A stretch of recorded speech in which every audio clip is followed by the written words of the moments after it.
The Trump administration will meet in court as the anti-ICE protests continue around the country. A federal judge will decide whether the president is overstepping his authority by sending in the National Guard and the Marines. Reporter Doug Luzader has more now from Washington. Good morning, Doug.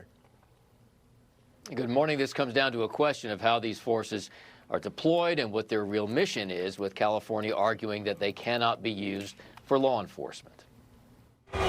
With more flare-ups on the streets of Los Angeles, the National Guard troops around federal buildings and Marines who are training and waiting in the wings will be the central issue in a federal court today. At the Kennedy Center last night, President Trump was greeted with both cheers and boos as he attended a performance of Les Mis. On the way in, he defended his actions in California. We didn't bring in the National Guard and the Marines. You would probably have a city that was burning to the ground. But in court today, California will call Trump's actions an unprecedented power grab, arguing that the National Guard and the Marines cannot be used to assist immigration enforcement efforts. This was provoked by the White House. The city and state leaders say raids by ICE agents touched off the protests in the first place. And demonstrations have popped up in other cities as well.